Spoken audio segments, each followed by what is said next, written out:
O desejado de todas as nações. Capítulo 24. Não é este o filho do carpinteiro? Por sobre os luminosos dias do ministério de Cristo na Galileia paira uma sombra. O povo de Nazaré o rejeitou. Não é este o filho de José? Diziam. Durante a infância e a juventude, Jesus adorara entre seus irmãos na sinagoga de Nazaré. Desde o início de seu ministério, estivera ausente deles, mas não ignorava o que lhe acontecia. Ao aparecer novamente em seu meio, o interesse e expectação deles subiu ao mais alto grau. Ali estavam as figuras e fisionomias familiares que conhecera na infância. Ali estava sua mãe, seus irmãos, e todos os olhos se voltaram para ele quando entrou na sinagoga no sábado, tomando lugar entre os adoradores. No serviço regular diário, o ancião lia dos profetas e exortava o povo a esperar ainda por aquele que havia de vir, o qual introduziria um glorioso reino e baniria toda a opressão.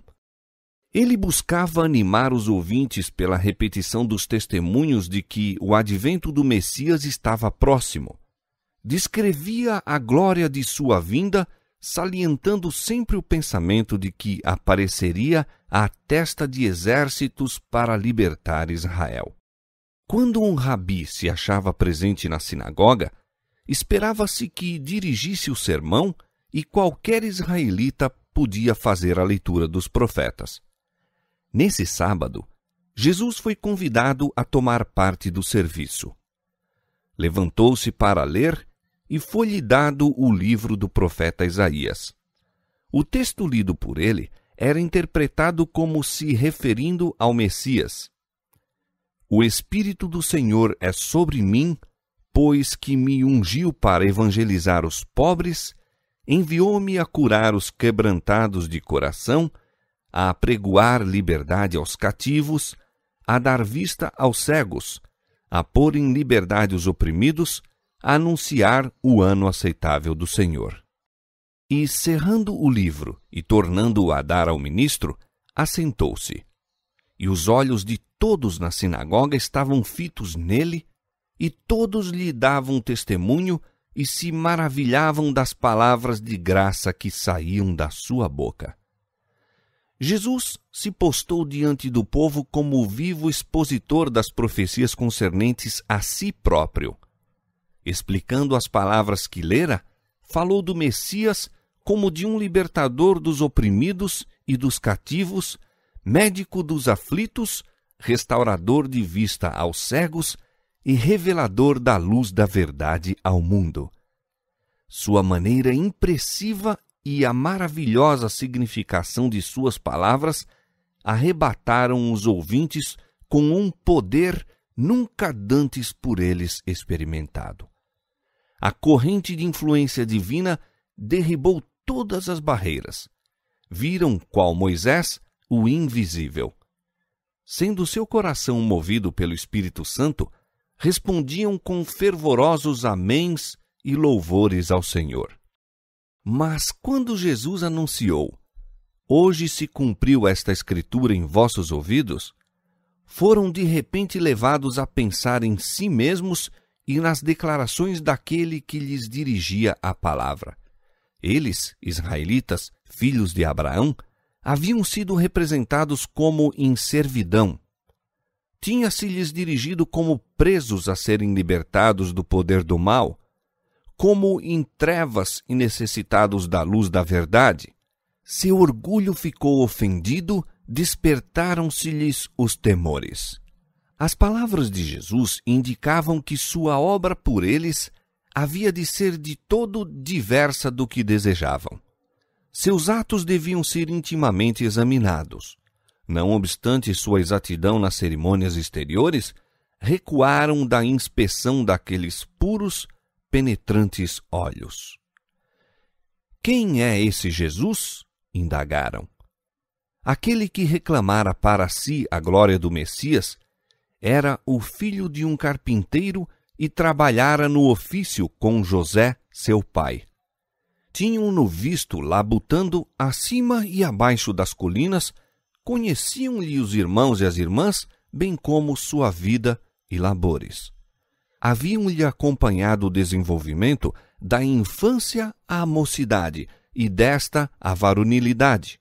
Conquanto sua vida houvesse sido sem mancha, não queriam crer que fosse o prometido. Que contraste entre seu ensino a respeito do novo reino e o que tinham ouvido dos anciãos.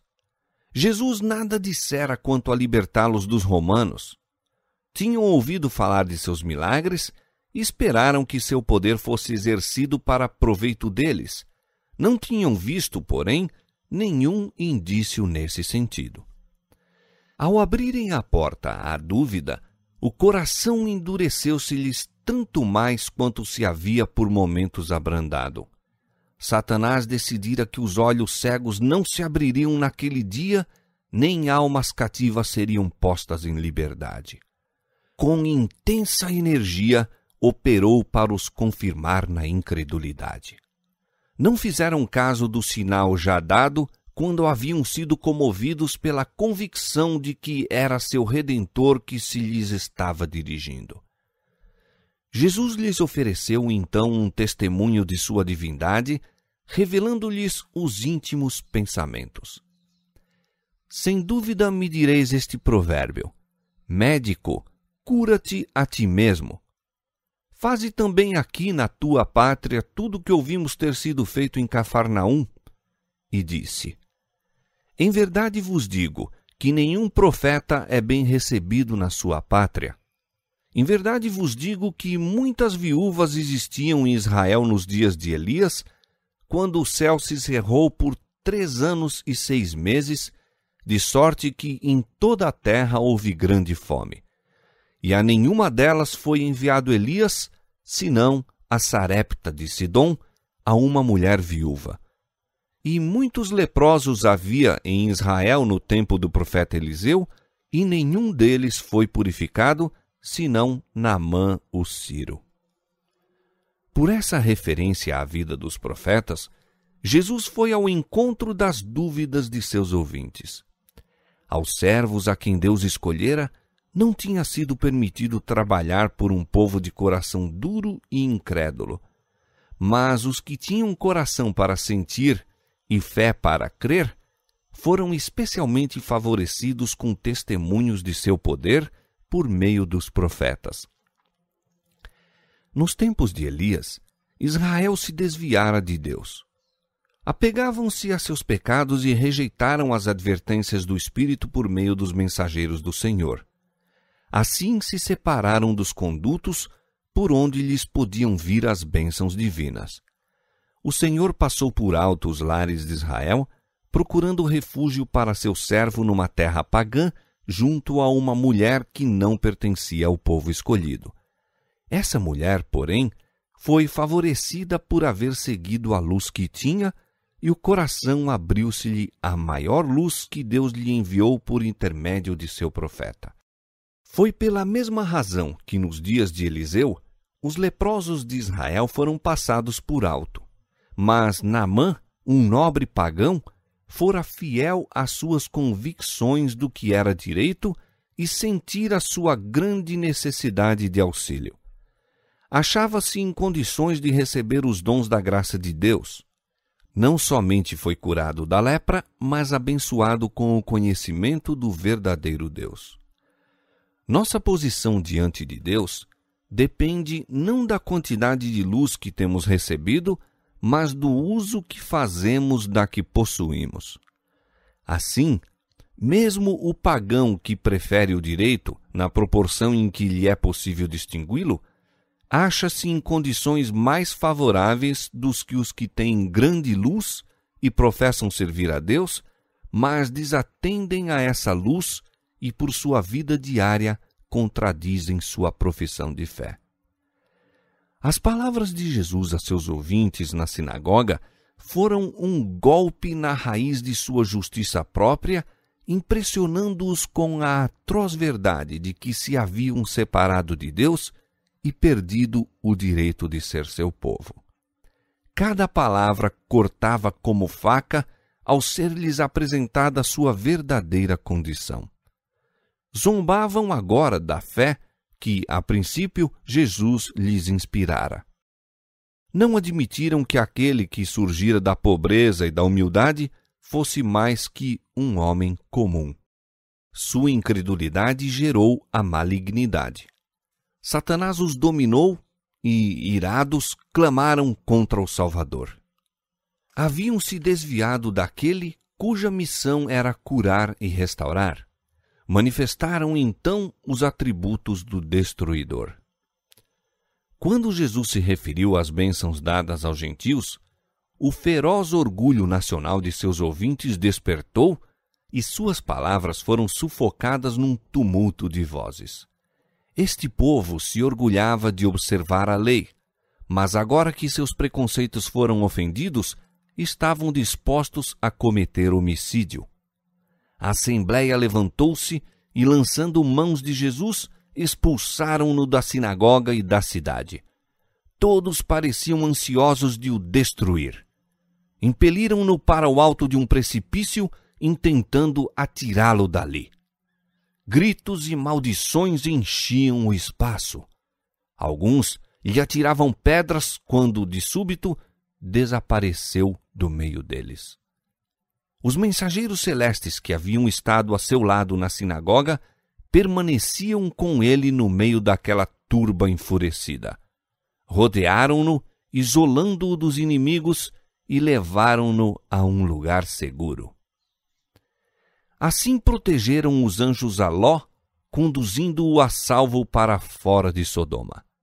Assim defenderam a Eliseu na pequena cidade da montanha. Quando os montes que o circundavam estavam cheios de cavalos e carros do rei da Síria e do seu grande exército, Eliseu viu as encostas mais próximas cobertas dos exércitos de Deus, cavalos e carros de fogo em torno do servo do Senhor. Assim, em todas as épocas, os anjos têm estado perto dos fiéis seguidores de Cristo. A grande confederação do mal acha-se aparelhada contra todos os que querem vencer, mas Cristo quer que olhemos às coisas invisíveis, aos exércitos celestes acompanhados em torno de todos quantos amam a Deus, para os livrar. De que perigos, visíveis e invisíveis, temos sido protegidos mediante a intervenção de anjos, jamais saberemos até que, à luz da eternidade, as providências de Deus nos sejam reveladas. Saberemos, então, que toda a família celestial estava interessada na família aqui de baixo e que mensageiros do trono de Deus, dia a dia, nos assistiram os passos. Quando Jesus, na sinagoga, leu a profecia, deteve-se antes da final especificação relativa à obra do Messias. Havendo lido as palavras, a apregoar o ano aceitável do Senhor, omitiu a frase e o dia da vingança do nosso Deus. Isaías capítulo 61, verso 2. Isto era tão exato como o princípio da profecia e, por seu silêncio, Jesus não negou a verdade. Mas essa última expressão era aquela em que seus ouvintes gostavam de pensar e desejavam ver cumprida. Clamavam juízos contra os pagãos, não discernindo que sua própria culpa era ainda maior que a deles. Achavam-se eles próprios em profunda necessidade daquela misericórdia que recusavam aos gentios. Aquele dia na sinagoga, em que Jesus se ergueu entre eles, era sua oportunidade de aceitar o chamado do céu. Aquele que tem prazer na benignidade, Miqueias capítulo 7, verso 18, de bom grado os teria salvo da ruína que seus pecados estavam a convidar. Não sem mais um chamado ao arrependimento, podia ele abandoná-los. Para o fim de seu ministério na Galiléia, tornou a visitar a terra de sua meninice. Depois de haver sido aí rejeitado, a fama de suas pregações e milagres encheram a terra. Ninguém podia agora negar que possuía poder sobre-humano. O povo de Nazaré sabia que ele andava fazendo o bem e curando a todos os oprimidos de Satanás. Havia em torno deles aldeias inteiras em que não se ouvia um gemido de enfermo em casa alguma, pois ele passara entre eles e lhes curara todas as enfermidades. A benignidade revelada em todo o ato de sua vida dava testemunho de sua divina unção. Ao ouvirem-lhe novamente a palavra, os nazarenos foram movidos pelo Divino Espírito, mas mesmo então não queriam admitir que esse homem, que fora criado entre eles, fosse diverso ou maior que eles próprios. Ainda eram inflamados pela amarga recordação de que, ao mesmo tempo que asseverava ser ele próprio o prometido, lhes havia, na verdade, recusado um lugar em Israel. Pois lhes mostrara serem menos dignos do favor de Deus do que um homem e uma mulher pagãos. Daí, embora indagassem de onde veio a este a sabedoria e estas maravilhas, não o queriam receber como o Cristo de Deus. Devido à incredulidade deles, o Salvador não pôde operar muitos milagres. Apenas uns poucos corações se abriram à sua bênção e relutantemente partiu para nunca mais voltar. A incredulidade, uma vez acariciada, continuou a dominar os homens de Nazaré. Assim, imperou ela no sinédrio e na nação. Para os sacerdotes e o povo, a primeira rejeição da demonstração do poder do Espírito Santo foi o começo do fim. Para mostrar que sua primeira resistência era justa, continuaram sempre, posteriormente, a contestar as palavras de Cristo. Sua rejeição do Espírito atingiu o auge na cruz do Calvário, na destruição de sua cidade, na dispersão do povo aos quatro ventos. Oh, como Cristo anelava abrir a Israel os preciosos tesouros da verdade! Mas tal era sua cegueira espiritual que se tornava impossível revelar-lhes as verdades concernentes ao seu reino. Apegavam-se a seu credo e às suas cerimônias inúteis, quando a verdade do céu aguardava ser por eles aceita. Gastavam o dinheiro em palha e cascas, quando tinham ao seu alcance o pão da vida. Por que não iam à palavra de Deus e indagavam diligentemente a ver se estavam em erro? As Escrituras do Velho Testamento declaravam positivamente cada detalhe do ministério de Cristo e repetidamente ele citava os profetas e declarava: hoje se cumpriu esta Escritura em vossos ouvidos. Houvessem eles procurado sinceramente as Escrituras, provando suas teorias pela palavra de Deus, e Jesus não teria precisado chorar por sua impenitência. Não teria necessitado declarar: eis que a vossa casa se vos deixará deserta. Lucas 13:35. Deveriam estar familiarizados com as provas de sua messianidade e a calamidade que lançou em ruínas sua orgulhosa cidade poderia ter sido desviada. Mas o espírito dos judeus se estreitara por seu irrazoável fanatismo. As lições de Cristo revelavam-lhes as deficiências de caráter e requeriam arrependimento. Se eles lhe aceitassem os ensinos, teriam de mudar de hábitos e suas acariciadas esperanças deviam ser abandonadas. Para serem honrados pelo céu, deviam sacrificar a honra dos homens. Se obedecessem às palavras desse novo rabi, tinham de ir de encontro às opiniões dos pensadores e mestres da época. A verdade era impopular nos dias de Cristo. É impopular em nossos dias. Tem-no sido sempre, desde que Satanás despertou no homem, no princípio, o desagrado por ela, mediante a apresentação de fábulas que induziram à exaltação própria. Não encontramos hoje teorias e doutrinas que não têm fundamento na palavra de Deus? Os homens a ela se apegam tão tenazmente como os judeus às suas tradições. Os guias judaicos estavam cheios de orgulho espiritual. Seu desejo de manifestação própria manifestava-se mesmo no serviço do santuário. Amavam os melhores assentos na sinagoga, amavam as saudações nas praças e satisfaziam-se com a publicação de seus títulos por lábios de homens. À medida que declinava a verdadeira piedade, tornavam-se mais zelosos de suas tradições e cerimônias. Em vista de terem um entendimento obscurecido pelo preconceito egoísta, não podiam harmonizar o poder das convincentes palavras de Cristo com a humildade de sua vida. Não apreciavam o fato de que a verdadeira grandeza dispensa a ostentação. A pobreza desse homem parecia inteiramente em desacordo com sua afirmação de ser o Messias. Cogitavam: se ele é o que pretende, por que é tão modesto? Se estava satisfeito de não ter a força das armas, que seria da nação deles? Como poderiam o poder e a glória, tão longamente antecipados, trazer as nações em submissão à cidade dos judeus? Não haviam os sacerdotes ensinado que Israel devia exercer domínio sobre a terra? E seria possível que os grandes mestres religiosos laborassem em erro?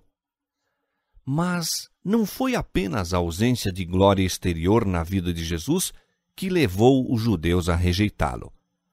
Ele era a personificação da pureza e eles eram impuros. Ele vivia entre os homens como exemplo da imaculada integridade. Sua vida irrepreensível projetava luz sobre o coração deles. Sua sinceridade lhes revelava a insinceridade. Ela manifestava o vazio de sua pretensa piedade e mostrava-lhes a iniquidade em seu odioso caráter. Essa luz era mal recebida. Se Cristo houvesse chamado a atenção para os fariseus e lhes exaltasse o saber e a piedade, tê-lo-iam saudado com alegria. Mas quando lhes falou do reino do céu como uma dispensação de misericórdia a toda a humanidade, estava a apresentar um aspecto da religião que eles não suportavam. Seu próprio exemplo e ensino nunca haviam sido de molde a tornar desejável o serviço de Deus. Ao verem Jesus dando atenção àqueles mesmos que odiavam e repeliam, isso lhes incitava as piores paixões no coração orgulhoso.